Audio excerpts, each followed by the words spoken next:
Greetings, students, and welcome to this special episode of The Professor Travel Domestic Edition. I am your host, The Professor Travel, coming to you from Orange County, California.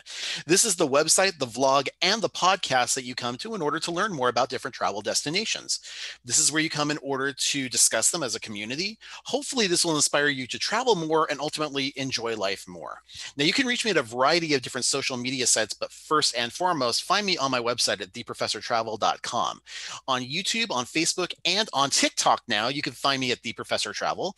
If you're an Instagrammer, find me there at the_professor_travel.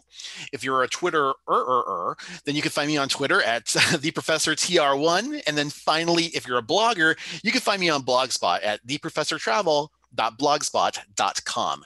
Today, I am very proud to welcome back two visiting professors of mine, Amy and Bob McCormick. How you guys doing? Good. Good. Hello. Thanks for having us again, Scott. Thanks for taking the time. You guys are like all the way right now. Now, even though this picture here is not representative of where you're at right at the moment, you guys are currently in Alaska still, correct? We are, yeah. During the cold yet, or how's everything going? Starting to get cold. It's this week we're supposed to have snow, so it's dropping. Ooh. Well, enjoy your October, and hopefully us talking about the subject today will warm you and give you happy thoughts. So today we're discussing Guam. And so for those of my students who are really not familiar with Guam, let's talk a little bit about the history of Guam. Can you guys enlighten me? Because again, I'm not very well versed in Guam. Okay, so Guam was actually first discovered about 2000 BC by Southeast Asia seafarers from Malaysia, Indonesia, Philippines. They got to Guam and were the basis of the Chamorro people. Chamorro people is the native people of Guam. First Western European contact was Magellan back in 1521. Oh, wow. It was claimed by Spain in 1565, and then actually was colonized by Spain in like 1668. And the reason the Spanish were relatively close is because probably the Philippines, I'm assuming? Yes. Okay. And with the colonization by Spain, they introduced Christianity, Spanish language, culture, a lot of things that still hold true in the Chamorro culture. And then in 1898, Guam was captured by America in the Spanish-American War. Okay. Excellent. Now, what about any more recent history? Anything that pops up, like maybe since the 1950s? Yeah, so the big change that happened with Guam was during World War II. The same day that Pearl Harbor in Hawaii was attacked, over 4,000, I think I read it was 4,500 Japanese troops invaded Guam. And took over the island. And basically what didn't happen in Hawaii, fortunately, because Americans were able to fight off the Japanese, that didn't happen in Guam. So the Japanese occupied Guam for over 30 months, for 31 months. And the local people were forced into camps and forced into hard labor, or if they resisted or were weak and couldn't do hard labor, then they were killed. And over that time, over 8,000 troops came to Guam and Saipan and the neighboring islands and were killed, actually. And any U.S. military that were on the island at the time of occupation were killed. So, Tragic. Yeah, and then Guam was liberated on July 21st, 1944. Okay. And that was because Japan, surrendered and gave up. So that was a really big day for them. That's now a holiday. That was Liberation Day. Okay. And, so then they became after that, there were a lot of decisions made on what was to become of Guam. And it's a good strategic point in the Pacific. So the U.S. no, occupied it, and it became a U.S. territory at that point, which is the status that it is now. So. Excellent. So let's talk about the general geography of the area. Now, you mentioned, and as we've talked about from the history, it's not, well, again, relatively speaking, it's not terribly far from the Philippines. It's not terribly far from Saipan either. How far would you say those two areas are from Guam? So the size of Guam is it's about 210 square miles. Okay. So it's just a little bit smaller than Molokai. Okay. In the Hawaiian Islands, which is pretty small. And it's located 4,000 miles west of Hawaii, and 1,600 miles east of the Philippines. Okay. And you mentioned Saipan. Saipan is one of the islands to the north of Guam. There's about 14 islands in the Northern Marianas chain. And Saipan's there's Rota, Saipan is 2 islands up. And yeah, that whole chain, about 1,600 miles east of the Philippines. Okay. All right. And then in terms of the climate there, it's primarily mostly tropical all year round, would you say? It is. Yes, because it's closer to the equator. It rarely gets below 70, and it rarely goes above 90. It averages in the low 80s.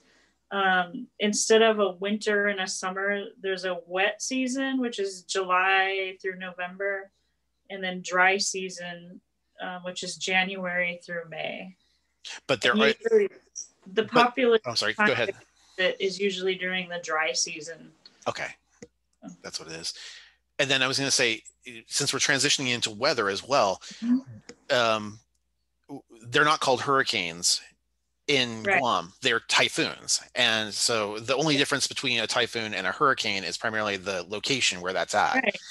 Yeah. But they do have them periodically. Would you say they're happening all the time, every year? Is there a season for it, or is it something that's not really to be really concerned about? They usually have at least one every few years. Every once in a while, they'll have a couple of them, maybe a couple small ones that go through. The past several years, at least the past decade, they've been having less, or at least less powerful ones that are moving farther north, because with the way that the climate around the globe is changing, they're forming in a different spot in the Pacific, and they're moving farther north. And so unfortunately, some of those islands are getting hit harder, and the Philippines and Japan are getting hit harder. So, would you say that there's any threat of something like tsunami or anything like that in the area, or has that ever been an issue? They need to be aware of it, and occasionally they'll get a warning. Yeah, if there's a big earthquake over in Southeast Asia, Japan, Korea, that area, then there's a threat of a tsunami. Yeah, and the houses are designed to withstand, over 100-mile-an-hour wind, so that people are because you can't evacuate. It's so far, like you were saying, it's so far out in the middle of the Pacific. Yeah. When it's coming, you just gotta buckle down and prepare for it. So. Would you say there's also a threat from rising tides, especially with the environment and climate issues that are going on these days? Like, are they starting to see like disappearing tide lines? Is that a concern for them at all? It's mountainous enough that it's not as bad, but some of the other islands through the Pacific that are flatter have more of that problem, that don't have as high of elevation. But there are certain areas where it's definitely being affected. The big issue is in the lower lying areas where you have houses right on the water line. Yeah. If a typhoon happens to come through during high tide, as sea levels rise, those areas become more and more prone to getting flooded and washed away. Yeah. That would be really, really tough, especially if you've lived there your entire life, and all of a sudden it's like, what do you do? Right. And then you were also, we talked a little bit before the video about the humidity levels in a place like this. average humidity is about 66%, but that's also considering there's a dry season and a wet season. During wet season, definitely, it's probably closer to like 88%. So coming from a place like California, which is primarily deserts, we rarely see anything above 30-40%. And so it's when I hear that, and then I make comparisons to Florida, I make comparisons to Bangkok, where I've been there before too. So, but it's in Hawaii, of course, but it's a very different feel in each of those places. You can definitely tell where you have a humidity that's so oppressive that it's almost hard to breathe, and then there's some where it's like, oh no, this is it's moist and I'm like sweating, but I'm able to get around with not a major issue. Yeah, you definitely feel it during the rainy season. At least with the dry season, there's more of a wind that you don't feel it as much.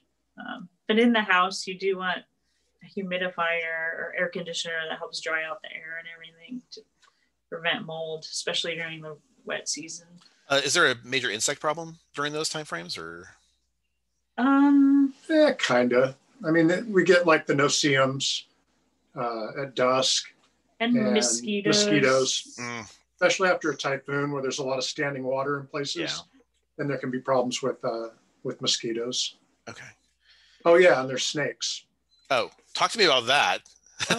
So there's the biggest thing that people seem to hear about with Guam is the brown tree snakes, and they suspect they were brought in on container ships during like World War II or something like that from somewhere in Papua New Guinea. Papua New Guinea. And yeah, I think they have them there. So the rumors that you hear that they're hanging off the trees like icicles. It's not true. It's not that bad, but it doesn't make it any easier when you run face to face with one. Are they poisonous or? No. Not really. They're pretty small. They've got really small mouths, and their teeth are really far back in the back of their head. Okay. So they would have to bite you on like the webbing of your hand.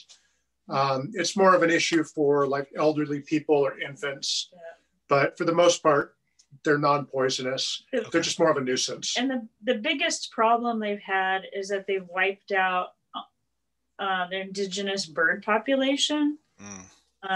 So that's horrible. And there are a lot of scientists that are really aggressively trying to find a way to control the snake population. They've come up with some kind of strange ways to deal with it.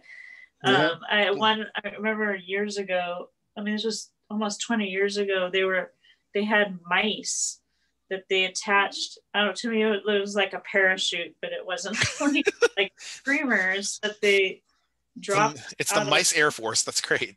Yeah.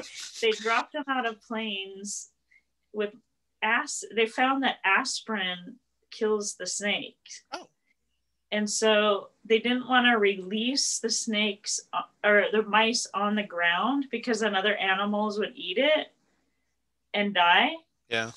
Like dogs and cats and whatever. So they released them from planes, and they were attached to streamers which hung in the trees, and the tree snakes could go up and eat the mice with the aspirin and die. So mice force to the rescue. Yeah. I guess so. Who would have thunk it? Oh, one thing we didn't mention, and I probably should have mentioned this at the very beginning when we were introducing you. You guys actually, the reason we're having you guys talk about Guam is because you both lived there before. And that's something that's not really, it's not in commonplace where a lot of people are familiar with it. Like I can say, I grew up not knowing that much about Guam at all, and so it's like we tend to learn a lot about Hawaii because it's just right off the coast from us. But we don't really know that much about the territories. You both have been there for how many years would you say you lived there for? I first moved there in 92. Okay. So that's been home off and on for the better part of 30 years. Okay. And I went there with the Coast Guard back in 92. And then I moved out there in 99. I had met some teachers in California that were talking about Guam all the time because they used to teach there. There was a teacher shortage in Guam. So I just bought a one-way ticket and decided to try to see if, why not? Try to get a job and see if I liked it. I thought, well, if after 2 years I want to go home to California, well, but I ended up staying and meeting him there. So yeah, well, we got married there in 2002. Yeah, very cool. Congratulations, by the way. Thanks. Now let's talk about the culture of the area. As we may mention earlier, I think you had mentioned it was a Christian culture, but more specifically, it's Catholic. There's a huge Catholic population there, and a lot of the traditional Catholic holidays are observed. Any other major religion permeate there, or is it primarily Catholic, would you say? It's mostly Catholic, over 75% Catholic, but there are all different religions from various Protestant, Buddhist, Hindu, Sikh, Judaism. There's a Jewish temple. There's a couple of them, I think. So, pretty much everything is represented. They acknowledge a lot of the native ceremonies and stories and legends, but it's not worshipped as a religion, but they'll incorporate it into like traditions, almost. Traditions, yes, and they'll maybe even compare some of the stories, modern stories or biblical stories. So yeah. Excellent. What about in terms of the art culture there? When I was looking for it, I wasn't seeing a lot standing out in terms of either artists, sculptors, dancers, musicians. Right. But Bob, you were saying that there was one that maybe my audience may have heard of? Yeah, there's a pop star named Pia Mia. Okay. I don't follow her either, but pretty well known, and she's from Guam. Yeah. But, and just locally, there are some of the well-known artists that do paintings and carvings and various types of arts. I would say also the island dancing is really popular there. And throughout the island, each village will try to have a local dance group for the children. It's similar to hula, but it's more local, but it's similar to hula, the moves and everything, but they might sing in the local Chamorro language. And it's really neat because at the festivals, the kids will dance, and each group from each village will have a time to dance. So they really encourage, I think, through dance and music, the culture. So, nice. And then it's Wednesday night, right? There's a little town square, basically, where they invite a couple, maybe 2 or 3 different children's dance groups, and then maybe one of the older dance groups to perform. And it's really cute to see. You'll see little kids as young as like 3 or 4 dancing with the teenagers dancing, and they're coaching into learning the more intricate steps and everything. So I think that's a really important part of their culture too. Let me also ask you about this. Now I know I'm going to make some comparisons here between, or compare and contrast, I should say, between the Polynesian culture of Hawaii and the Polynesian culture that's or Chamorro culture, I want to say specifically. Right. Do they have things like fire dancing? I mean, that's definitely an older kids sport. So yeah. Okay, I wasn't sure. Yeah, we know fire dancers. They do. Too. Actually, a friend of mine used to be a fire dancer years ago. Tell me how his dad would get so mad because he'd be practicing in the front yard and he would burn a hole in the grass. Oh, gosh. His dad would make him go out there and fix the hole in the grass. It was all burned away. Yeah. How do you fix a hole like that? Either plant stuff or like mow the entire area?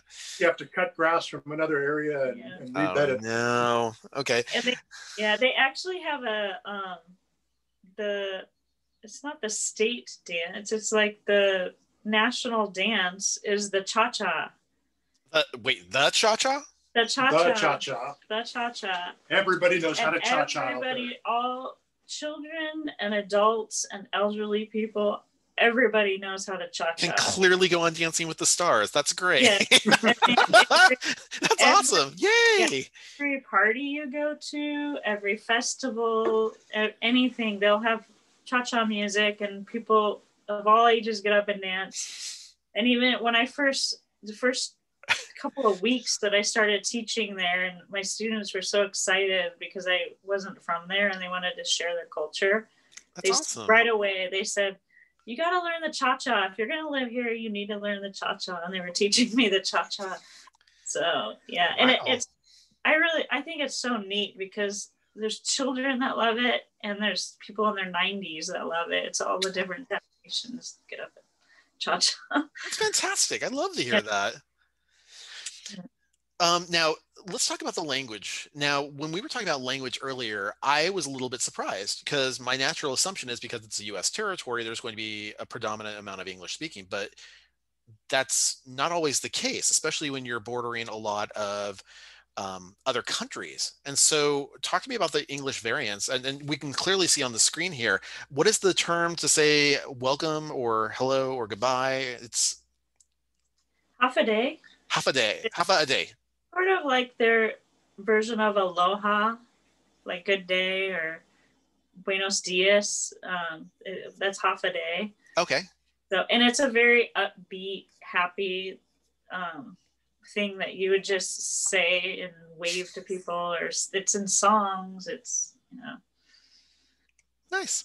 But the variance of language does spread out from there, correct? Yeah. So English is the primary language out there. English and Chamorro are actually the official languages. Okay. So anything that any of the bills and things that the governor puts out will be put out in English and in Chamorro. Okay. And then from there, there's a large population of Filipinos there. So Tagalog is a big language there in certain parts of the island. And then for the visitors, because most of the visitors are from Asia, then your other languages will be Japanese, Korean, and Chinese. Okay, very cool. Now, in terms of diet and food, which is one of my favorite subjects to talk about because I love it, what are the things we're seeing on the screen? Anything that pop out to you there? Looks like fried rice and pork short ribs up top. And then down below is some type of kelaguen, which is one of my favorite dishes. What exactly is kelaguen? So kelaguen, they'll make it out of chicken, shrimp, deer, pretty much any kind of meat, beef. And it's made similar to ceviche, which it's not really cooked. It's more like cured or like pickled in like a vinegar and spices and things like that. And it's delicious. It sounds really yummy, actually. It is. I'm a huge ceviche fan anyway. So, I mean, for me, that's just, I would absolutely give it a try. It sounds fantastic. Do they have any equivalent to like a luau type situation there? They, one really neat thing about their culture is they have fiestas. Oh, okay. And each, because they're predominantly Catholic, each village has its own cathedral that's dedicated to a specific saint. And once a month, one of the cathedrals will sponsor a fiesta. And the whole village, more specifically probably the neighborhoods around the cathedral, because that's where it's being held, they have a fiesta. And so they'll plan this, they'll probably start planning it the year before. They bring in musicians, all of the neighborhoods put up canopies, and they just prepare a whole bunch of local food. And anybody around the island can go to the fiesta and just walk around and get handed plates of food and eat and dance and socialize and listen to music and do the cha-cha. I'm not going to get over that for a while. That's fantastic. But the first time I went to a fiesta, it was just amazing. It was like an adult's version of trick-or-treating, because you just go from house to house and people are handing you food and you're eating, and you go to the next one and you eat more, and then you stop and socialize. And the great thing out there is they have this, it's all free. They have this thing called balutan, which is, it's where when you leave, they pack you a plate full of food to take with you. Yeah. After you're done eating. It's you can't leave a house with where Empty-handed. you've been. Yeah, you can't leave a house empty. It's like a souvenir. I would think you wouldn't have a backpack big enough to be able to do all of this, go through so many places. Yeah. But it sounds incredibly yummy. I love it. I love it right away. This is amazing. It's like going like from place to place for tapas almost. It's fantastic. Yeah, and it's totally free. Everything when you go from place to place. So it's, I don't know. It's a really neat cultural experience, and they really love to share their food with people. So you can work your way around the island in a year, and every month hit a different fiesta around the island. Yeah. That sounds really awesome, actually. I think I would very much like to experience that. Talk to me a little bit about sports and recreation on the island. What is there to do in terms of sports and recreation? Well, the most popular spectator sport is definitely baseball for both adults and children. They've taken a lot of pride that their little league teams have made it to the playoffs and nationals. And then there is a baseball stadium there that a lot of people go, just to watch and socialize and everything. And then also the Japanese come there to train. Yeah, the Japanese national team actually goes there to train. Nice. So, but otherwise, like in the high schools, just the usual American sports. Soccer is really popular. Football is popular. Basketball. And then outside of the schools, there are clubs that have some sports like swimming and outrigger canoeing. It's becoming even more popular, similar to Hawaii. Now, even though it's an island, is popular too. Yeah, even though it's an island territory, we had talked about earlier that it's. I would have automatically assumed that surfing was a really big thing, but that's not so much the case. It's difficult with the reef around the island. The conditions are not great throughout the whole year. There might be a couple decent spots that we've been surfing in, but it's only a few weeks every few months where it's pretty good. But otherwise, like paddle boarding, kayaking, there's some jungle rivers that people like to go kayaking.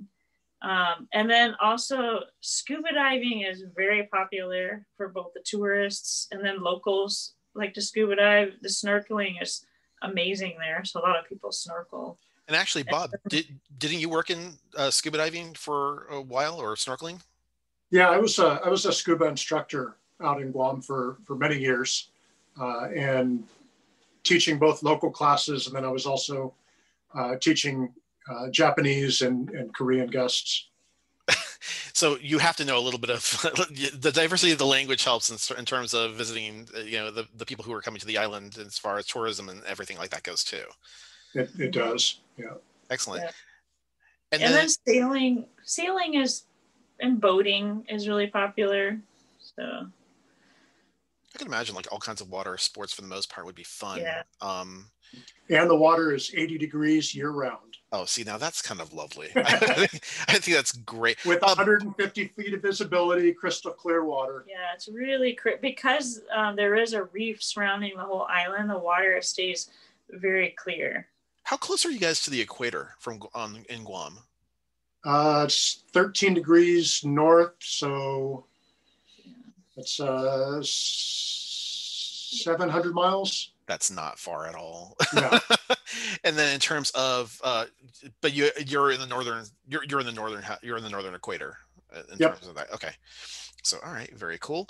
And then finally, holidays. We talked about there's a huge Catholic presence in Guam, so there are some state or territory level holidays like All Saints Day and stuff like that actually do have significance on the island, correct? Yes, All Saints Day is it's observed throughout the whole island.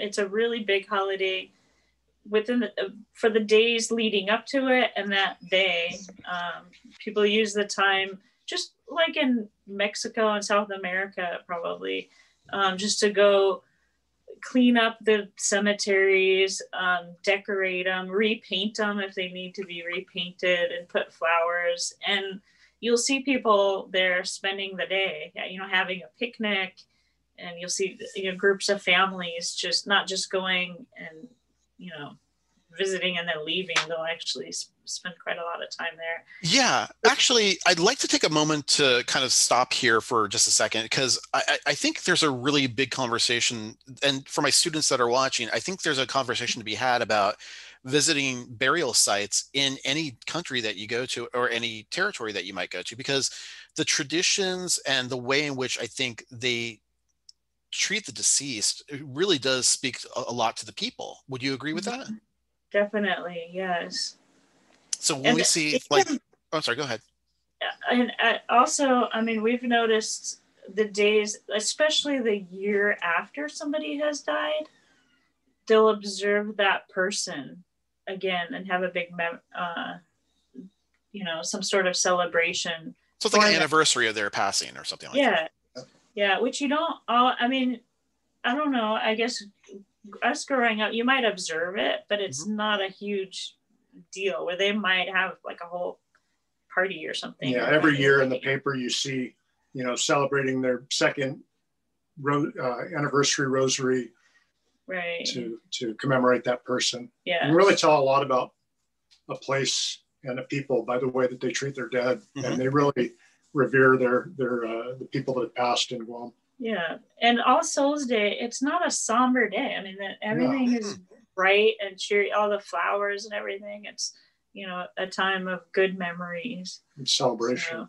And we always, the few days afterward, we always like to go to the cemeteries. We'll drive around the island and go to cemeteries and just look at all of the really pretty decorations and everything. So for those of my students that are out there who think this might be kind of a morbid thing, please don't even try it, because because here's the thing: you go to different countries and you get to see different experiences. For example, and I brought this up before the recording, and you may go to Western Europe and you may experience these places that are 1,000 years old and have some of the most beautiful artwork. And they'll, on some of these tours, they'll give you a piece of construction paper, like a black piece of construction paper with a gold crayon, and then you can rub over the actual inlays of the crypts. So you take those home with you as kind of like a souvenir. Or alternatively, like another example, when I went to France, they had like an outdoor museum that was all, there were mausoleums and from famous people, like Chopin and Jim Morrison, Oscar Wilde, Edith Piaf, so it's like there's wonderful, and of course I would be remiss if I didn't mention the pyramids of Egypt, which are considered crypts as well. So there's nothing to be ashamed about in terms of going to visit some of these most beautiful sites and seeing how they lived and really celebrate their existence. So I just thought I'd mention that really quick. Yeah, it's really interesting to travel to different places and even just compare the cemeteries as well as, like you said, the different holidays or observations. So I love it. Yeah, the other big holiday it's Our Lady of Cameron, and it's all of the cathedrals around the island observe it, but everybody takes the day off, even the non-Catholics. But there's one particular cathedral that is sort of the central celebration spot for it, where all of the other cathedrals have a part in participating, and it's a parade that they do, and to me, as an outsider, like watching, I feel like it's sort of a time to recognize the beginning of the Christmas season, honoring Mother Mary for carrying Jesus. Okay. Because it's a time to recognize like the Blessed Virgin Mary and just what she is doing and bringing forth with the Christmas season and everything. That's really kind of a cool way to look at it. I like that. And then you also have the 4th of July is obviously a big celebration there. I think you mentioned earlier, like a Liberation Day. Is that Liberation Day? It's, gosh, I would say it's as big as 4th of July. Oh yeah. There's a probably bigger. There's a parade. There's a big parade. It's, because they, especially they still have people who remember World War II, or they're still hearing stories about it. And so they remember what it was like to be under Japan's suppression, and with the, the camps that they were put in and the hard labor they were forced to. And how, I've heard stories about how happy they were when they heard that the Americans were there, liberated Japan. And so it's a really, really big deal. I imagine.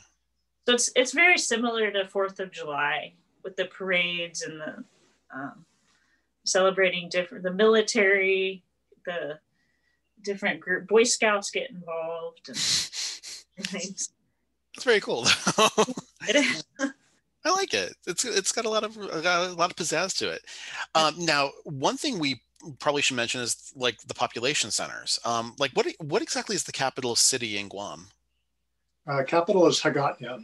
How do you say that again? Hagåtña. Hagåtña. Hagåtña. Hagåtña. Hagåtña. Okay. Yep.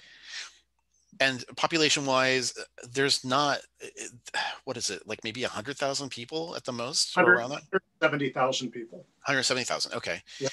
And then military makes up about 12,000 of that. Okay. Perfect. And then in terms of like, would you say the centers are mostly urban with a little bit of rural? Because there's not a lot of, I wouldn't say there's like a huge amount of farms that permeate the area, just like a smattering of them for the most part. There's the capital, which is, there's the government buildings, and it's not really big. You drive through it in 5 minutes. Okay. There's a tourist area called Tumon, which would be like Waikiki, but so we might call it mini Waikiki. Okay. There's sort of an industrial area, and then there's different villages. There's also the university, which is kind of towards the middle of the island. And then the farther south you go, I'm thinking like comparing to Oahu, everyone thinks of going to the North Shore as the rural area where it's more quiet and not as busy. In Guam, as you go farther south, that's known as kind of the countryside. Okay. There are areas where there's more farmland. They do have like swap meets or farmers markets. Okay. They grow banana, coconuts, like a lot of the similar things that you find in the Philippines and Hawaii. Breadfruit, mango, guavas, limes, starfruit, and even watermelon. It's a certain type. It's a smaller watermelon than what we normally see. But at least they don't have something like durian or stuff like that. I'm hoping not. They don't have durian. You mentioned breadfruit. Breadfruit's really pretty big. Popular. That's And guava, of course, is pretty sizable. So, all right, very cool. Now, in terms of the employers of the area, as we can see from the screen here, and from my people that are on the podcast, the military is by far one of the larger employers within the area, with the Air Force, the Navy, the Coast Guards, and you guys were just mentioning the Marines are now making a little bit of an appearance there too, correct? Yeah, they're moving a lot of the Marines, or pretty much all of the Marines, out of Okinawa and relocating them to Guam. So that brought a lot of construction money in to house facilitate, them, to house them, and with that, it brings additional support jobs and things like that. So the military is a big part of the economy. Tourism is also a huge part as well. Guam sees over 1 million tourists a year. Excellent. Is pretty sizable. And like I said before, they're from Japan, Korea, and Taiwan, and a little bit of Russian. Okay, very Not cool. very. Not a lot of U.S. tourists, or would you say? No, it's so expensive to get there. We just bought some tickets the other day, and one way from Hawaii is $1,400. Oh gosh, yeah, you're right. It would be a little bit of a way, but there are a couple cruise ships that do stop in there. They do. We'll get 2 or 3 a year that stop in there, and they're usually on some type of large, like trans-Pacific voyage or world around the world tours. Yeah. Okay, but apart from the military presence there, there's also a couple of larger employers. University of Guam obviously being a larger employer there, and then Deloitte and Touche obviously being a pretty significant employer there. I was really kind of surprised about Deloitte, though. I'm not quite sure why that sprung up, but apparently that's a large area for them to employ in. Yeah, I'm not super familiar with kind of their reach, but the government of Guam is actually one of the bigger employers out there as well. I didn't even think about that. Yeah, makes perfect sense. Now, in terms of a transportation presence, Guam does not necessarily have a Department of Transportation. I mean, it's major highways, Highway 8. Yes. But that pretty much goes for the majority of the island, would you say? Is that correct? Yeah, there's one road that goes pretty much around the island, and then a couple of roads that go across. Okay. But it's nothing like what we see in the mainland U.S. There's not a freeway system. It's really just a road. The busiest part is 4 lanes wide and a max speed of 45 miles. That is traffic for me. I mean, that would be crazy. But I mean, hey, it probably works for a much smaller population center. So I mean, I can imagine that would be perfectly fine. What about in terms of airports, ports, train depots, anything like that? There's one major airport and one commercial port. No trains, though. No trains. No trains. And like we mentioned about the tourism industry, there is a really huge draw to Guam. Now, I noticed that the Great Seal of Guam is very different than other state seals. And I'm not sure if that's because it's a territory or not, but most state seals are usually like round and they usually have heraldic emblems inside. This has its own type of heraldry, but it's done in a very specific kind of almost like surfboard, the way it's set up. Talk to me a little bit about the government of Guam. Are they primarily Republican, Democratic? Like how does that fall around? Right now, they're mostly Democratic. Okay. They do have a governor. Okay. Which is nominated locally, and then they have one Guam delegate, which is represented in the House, but they don't get the citizens of Guam do not get to vote for president or vice president. They don't get a vote in the primaries. They can only vote locally. Okay.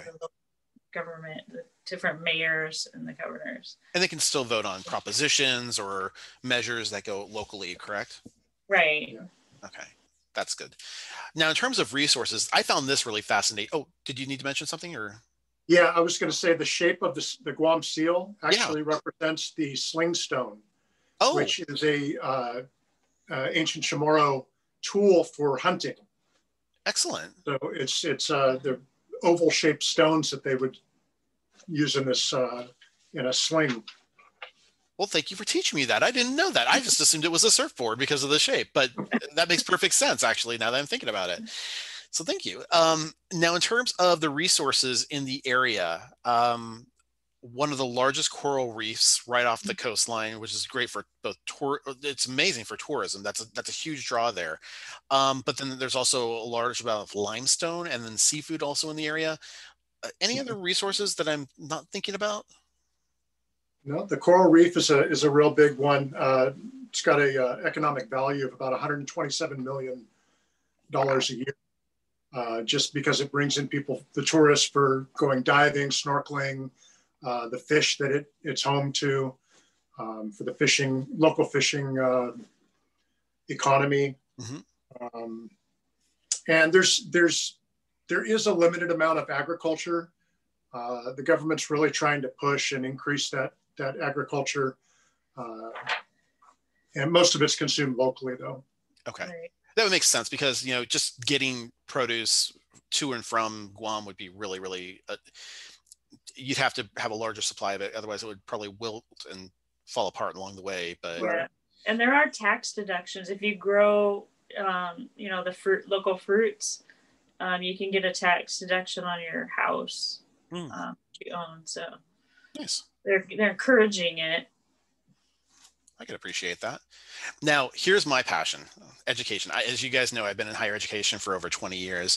And it seems like when people graduate from high school in Guam, based on the research I've done, there's one of three directions it sounds like they go. Either if they go, they either don't go to college and basically stay home at that point, raising the family and do whatever. They go through the university path in order to get a established major, like marine biology, for example, or you have the community colleges, which have a little bit of a trade school variance associated with them. Can you tell me a little bit more about that? Right. They, within the past 10 years, they've really been encouraging people to pursue the trade schools out there, which they didn't. And so they started some programs or put more funding into the programs that they already had. And it's through both the community college and the university. Oh, okay. That are offering classes. I think it's more with the community college that offers the certifications, but they sort of cross over with certain classes with the university. Some of those are electrician, carpentry, construction, plumbing, welding, painting. All of which are necessary on a small island population. Right. And those are the trade school certifications. And they've also, in order to encourage high school students to kind of get a jump start on it, they've opened up some of those classes to the high school students. Oh, cool. Yes. And so they can start getting college credit while they're in high school. And it counts, but towards high school classes. So that's really neat. And that has really helped because the dropout rate 20 years ago was over 30%. And just since they started this program, the dropout rate has gotten significantly lower. It's closer to like 10%. So they're definitely seeing an improvement. And it helps the local economy because they don't have to hire people from off island to come do construction and plumbing, things like that. They can hire locally and, improve the local economy. That's fantastic. I like that a lot, especially when you're reinvesting into the immediate economy. I can see how that would really work out to their advantage. Right. Yeah. And the university does have some really great programs. They have a great biology program, specifically marine biology. There's an awesome marine lab out there. There's a hospitality degree, teaching, nursing. In fact, the marine biology, that's one of the best in the Pacific area, correct? Right. Yeah. Well, we've met a lot of American students who went to Guam specifically for their marine biology program. So excellent. And then in terms of the literacy rate, it's really, really high in Guam, correct? It's over 99%. Oh my gosh. Which is good. Yeah. But they did have a really low SAT scores. And so they're trying to tackle that and try to figure out it's like they're learning the basics and then not continuing past that. And so that's why they really started the trade school program, I think, and trying to encourage like continued education and try to discourage them from dropping out just because they don't want to go on to higher education. Are they trying to do anything to incentivize students to stay in school? I mean, apart from offering the trade skill coursework or anything like that? I think that's what they've realized is that's why the students were not staying in school. They were dropping out, at 16 because they didn't see if they weren't going to go to college, they didn't see any reason to get that diploma if it wasn't really going to benefit their pay or anything. Yeah, I can understand that. There are of people though that join the service, isn't it? You might know more about this. Yeah, it's one of the highest places in the U.S. in terms of like how many people per capita join the service. So Yeah, there's really a lot of Guam natives that join the service, and they're very pro-military, and really they've got a big National Guard unit out there, and they really are very supportive of the military, and a lot of retired military live out there as well. A lot of veterans. Lovely. Would you say it's affordable to live if you're an older person to retire to Guam, or is it something that? The biggest expense that we talked about is airfare. I have seen, even just recently, if you get the tickets in advance, I've seen round trip from LA like $900, but otherwise, once you get over there, like, yes, it's more expensive than, Alabama or something. Like the groceries are a little bit more expensive, but I don't know, after having lived in Hawaii and Alaska, to me it doesn't seem as expensive, and you can get decent housing and have a really nice lifestyle. I mean, you can be so close to the beach compared to a lot of other places in the US. So I would say it's affordable, and there are a lot of veterans out there that are doing okay. Big concern with retiring out there is, as you get older, there's a lot of specialty medical things that are not available out there. Yeah. So you'd have to fly to, a lot of people fly to the Philippines for specialty care, or they'll fly to Hawaii or stateside. Yeah. And there's not really, because the Chamorro culture is kind of, as you grow older, you just move in with family, and family takes care of you. That makes sense. There's not really much as far as hospice or assisted living and things like that out there. Yeah, so that's definitely something to consider. It's not a good place if you don't have family out there for getting real old. To check in on you and everything. There aren't, when you go to Florida or something, there are retirement communities everywhere. Mm-hmm. And there's CVS, and there's a lot of medical facilities, but out there, not. Yeah, it's a little far away from the mainland in order to be able to get your average prescription. Although I imagine there's probably a fair hospital location, especially if you got a military base relatively close by. Right. There's a military hospital, and then there are a couple of other ones locally, but again, they don't have the specialists. Sometimes they'll bring in, a certain heart specialist, or, for different issues, just for a few months. Okay. And then they're gone.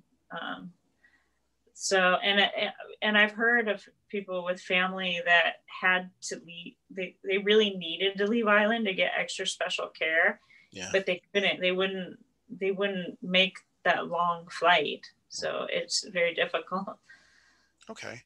And then the final thing I want to talk about is safety and security. When I think in terms of safety and security, I would think that because you're in an island territory, nation unto itself, basically, you really don't have a lot of cross-cultural crime in terms of people coming from one country into their organized crime or terrorism threats or things like that, especially because of the huge military presence. Am I correct on that, or would you say it's average across the board? I mean, just like any inner city, there's certain areas where the crime is higher, that you just have to be a little bit more careful. And there's petty crime in other areas, but it's not any different than, the crime rate, I think, just overall in the United States. Okay. And it has some areas where there's a drug problem, and it's, every once in a while you hear of tourists getting mugged or something like that. But yeah, there isn't the terrorism that you hear. Yeah, not as much. There is a little bit of organized crime there. From up in like Tinian, there was a Chinese that's another island casino that was up there, but it ties in with Guam as well, where there's kind of some organized crime and money laundering and things like that that happen from over in Asia, and they'll come, and because Guam is part of the US, so it is a place to come in and kind of launder money, but as a normal citizen, you don't see any of that. Yeah. Okay. Well, then give me the quick elevator speech on this. Why would I want to come to Guam? Sell me on why I would want to go there, just for like a trip. The water sports are just phenomenal. The snorkeling, I mean, you can just walk a few feet off the shore and put your head under the water, and it's like an aquarium. Beautiful coral reefs, yes. Warm water. It's warm year round. The food is awesome. Yeah, the people are amazing. Friendly. Yes, it's a tropical paradise. It's more laid back than Oahu, definitely. It's and distinctively different than Oahu, by the way, too. It is very different. It's it's just people say that it's like Hawaii was maybe 60 years ago. Mm-hmm. So it's still, you know, there's tourism, but it hasn't overrun the island yet, or the neighboring islands. Like, it's there, but it's not, you know, you go to any island in Hawaii and you definitely see tourism is a huge part of it. In Guam, it's just certain parts of it, and the rest of it is still very rural and laid back and quiet and everything. And the people are super friendly, and they love to share their culture and everything. So. That's very cool. And the relationship with stateside or Americans in Guam is very different than it is in Hawaii. In Hawaii, the Americans came in as occupiers, where in Guam, the Americans came in as liberators. Okay. So there's definitely a different relationship there. With the history, yeah.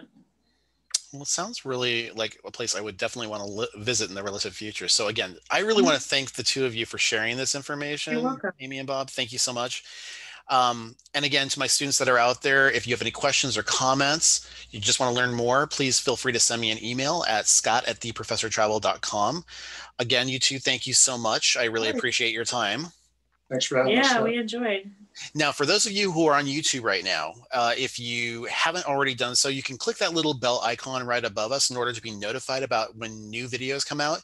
If you haven't done so, please hit subscribe. It certainly does help the channel, and it doesn't cost anything extra, so I appreciate it. And then finally, of course, if you like this video and you'd like to see more content like this, give us a thumbs up. If you are, however, listening on the podcast, please rate us and review us. We really appreciate it. And until next time, make every day a travel adventure. Take care, everybody. Bye-bye now.